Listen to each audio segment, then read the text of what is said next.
Dear students, आज हम फिर से देखेंगे दिस दैट दिस दोज। लेकिन आज इसकी हिंदी कुछ इस तरह से है।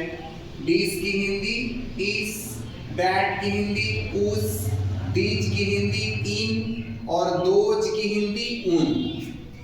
जैसे कि आप यहाँ पे देखिए एग्जाम्पल में, इस दिन, उस दिन, इन दिनों, उन दिनों। तो इसकी इंग्लिश कैसे बनाएंगे? बहुत इजी है। इस का इंग्लिश क्या लिख देंगे हम? दिस।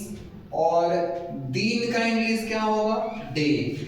यानी इस दिन की इंग्लिश दिस डे। ये थोड़ा सा दिख नहीं रहा है, अब दिख रहा हूं। उस दिन तो क्या होना चाहिए? That day. उस दिन का दैट डे।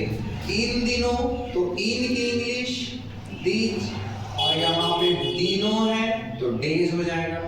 उन दिनों, उन की इंग्लिश दोज, और दिनों के लिए फिर से डेज हो जाएगा। तो आप देख लीजिए, इस दिन दिस डे, उस दिन दैट डे, इन दिनों दिस डेज, उन दिनों दोज डेज।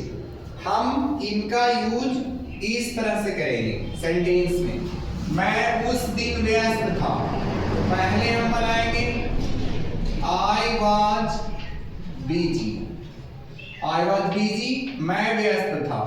उस दिन, तो उस दिन का इंग्लिश क्या होगा? That day। अब देखिए, अब आपको समझ आ रहा होगा कि कैसे यूज करेंगे। मैं उस दिन व्यस्त था, I was busy that day। अब यहाँ पे है आप उस दिन कहाँ थे। अब ये एक सवाल है, तो पहले हम बनाएंगे आप कहाँ थे। Where were you? आप कहाँ थे। उस दिन की इंग्लिश क्या लिख देंगे? That day। Question mark. ये हो गया, आप उस दिन कहाँ थे। Where were you that day। हम लोग इन दिनों अंग्रेजी सीख रहे हैं। हम लोग की इंग्लिश क्या होगी? We are learning English। हम लोग अंग्रेजी सीख रहे हैं। इन दिनों, तो इन दिनों का इंग्लिश these days, राइट। हम लोग इन दिनों अंग्रेजी सीख रहे हैं। We are learning English these days।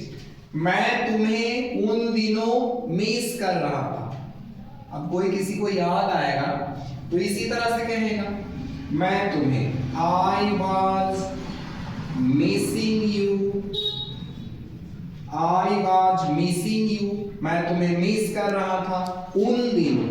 तो उन दिनों की इंग्लिश those days। आपने देख लिया। अब कुछ एग्जांपल्स और। इस नदी में, इस तरह का रहने पे क्या करेंगे? तो इस का क्या लिखना है? दिस।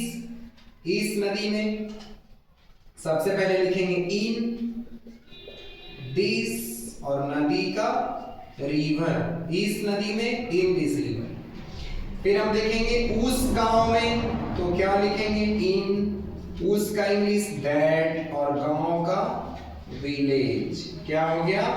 उस गांव में इन दैट विलेज। इन बच्चों के लिए, तो सबसे पहले हम लिखेंगे के लिए का इंग्लिश फॉर, और इन का इंग्लिश दीज, और बच्चों का चिल्ड्रेन। इन बच्चों के लिए फॉर दीज चिल्ड्रेन। उन मजदूरों के लिए, तो सबसे पहले लिखना है के लिए का इंग्लिश। उन का इंग्लिश रख देंगे दोज, और मजदूरों का हो जाता है लेबरर्स। उन मजदूरों के लिए फॉर दोज लेबरर्स। तो आपने देखा दिस दैट दिस दोज का ये कुछ इस तरह का यूज भी है, जो हम इस तरह के सेंटेंस में फंसते हैं। तो आई होप कि अब आप नहीं फंसेंगे। ठीक है, फिर हम मिलते हैं नेक्स्ट क्लास में। Thank you.